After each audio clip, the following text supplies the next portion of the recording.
근데 모든 대화가 다 주고받을 수 있는 그런 평범한 대화만 나오는 건 아니잖아요. 내가 예상할 수 없는 그런 멘트를 들었을 때는 어떻게 받아쳐야 되는지 머리가 하얘질 수 있거든요.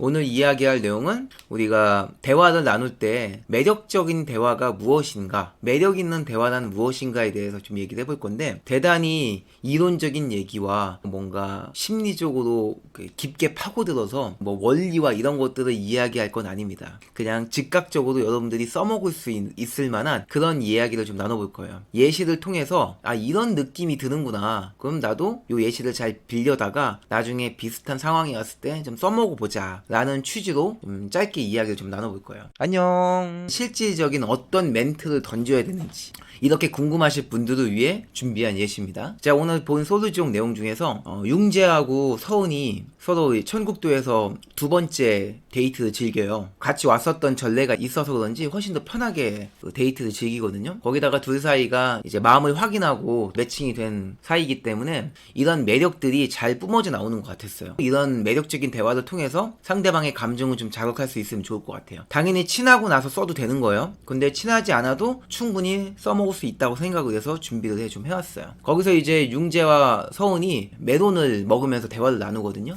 거기서 융재가 얘기를 합니다. 너 메론 좋아해? 그랬더니 이제 서은이 얘기를 하죠. 나 과일 엄청 좋아해. 그러니까 이제 융재가 서은을 싹 보면서 예쁜 사람들이 과일 좋아하더라, 이렇게 틱 얘기합니다. 어떻게 보면 좀 설레일 수 있는 얘기죠. 근데 그걸 들었을 때 서은이 그냥 고마워 이렇게 끝나는 게 아니라 여기에 이제 맞장구를 쳐요. 나 과일 몹시 좋아해. 아주 심각하게. 난 정말 예쁘다고 말해줘. 약간 이런 느낌인 거죠. 융재가 그걸 듣고 나서 이거 봐라? 재밌는 거예요. 손뼉도 마주쳐야 소리가 난다고, 내가 상대방의 대화를 더 즐겁게 만들 수 있는 그런 이야기, 그런 멘트를 던졌을 때 받아쳐주는 사람이 없으면은 그냥 흐지부지 끝날 수가 있어요. 듣고 있는 상대방은 나를 매력적으로 느낄 수 있지만 나는 저 상대방에게 그다지 매력을 느끼지 못할 수 있다는 거지. 대화의 주고받음을 나눈다는 건 모든 대화에서 기본적인 요소이기도 하고요. 근데 모든 대화가 다 주고받을 수 있는 그런 평범한 대화만 나오는 건 아니잖아요. 내가 예상할 수 없는, 혹은 내 감정을 자극받는 그런 이야기를 들었을 때는, 그런 멘트를 들었을 때는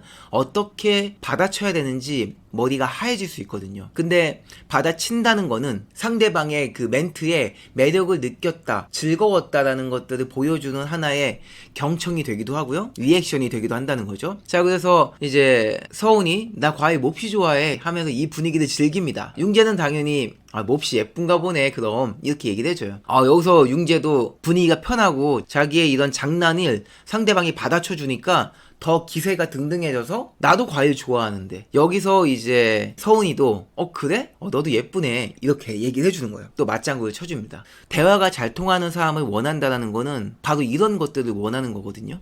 내가 이야기하는 것을 상대방이 어떤 의중인지를 알아차려주고 거기에 코를 넣어줄 수 있는, 묻고 더블을 넣어줄 수 있는 그런 태도를 원하는 거예요. 나 혼자만 느낀 정서가 아니구나, 나 혼자만 좋다고 던지는 게 아니구나, 나만 뻘쭘해지는 거 아니구나, 이런 거잖아요. 이 관계에서 뭔가 공감대를 느끼는 거죠. 보편적이고 굉장히 대중적인 주제를 가지고 이야기할 수도 있겠죠. 근데 그런 얘기만 나눠서는 내가 어느 누구하고나 똑같이 친해질 수밖에 없는 그런 분위기가 될 거 아니에요. 대중적이고 보편적이라는 건 너 말고 다른 사람하고도 나눌 수 있는 이야기, 내일 되면은 잊혀질 수도 있는 이야기인데, 이렇게 예측할 수 없는 혹은 흔하지 않는 이야기를 던진다는 건 그걸 받아쳤을 때 둘만의 분명한 서사가 쌓인다는 거기 때문에 이런 대화를 해야만 해요. 기완이요.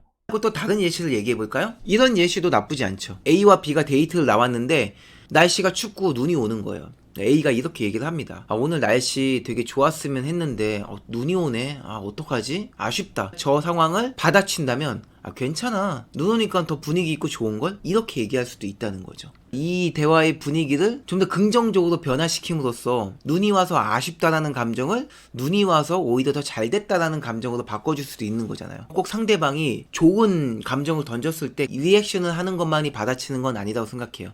이 관계가 어떻게 되었으면 좋겠는지에 대한 생각이 분명하다면 당연히 좋게 흘러가길 바라겠죠. 오늘 데이트가 즐겁길 바랄 거고, 그렇다면 상대방이 던지는 이런 사소한 부정적인 감정들을 우리가 바꿔줌으로써 이 분위기를 더 즐겁게 만들 수 있다는 거죠. 이미 잘 아시는 분들은 쓰고 계셨던 것들이에요.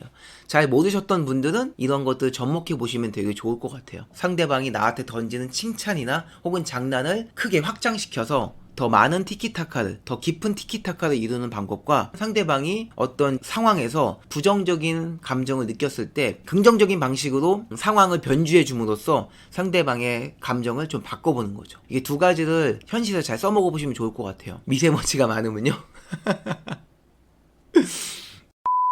이럴 때 실내 데이트 하면 되잖아. 가까이서 얘기할 수 있어서 더 좋은걸? 그런 식으로 대화를 진행해 보시면 되게 좋을 것 같아요. 부정적인 느낌보다는 조금 긍정적으로 상대방을 변화시킬 수 있는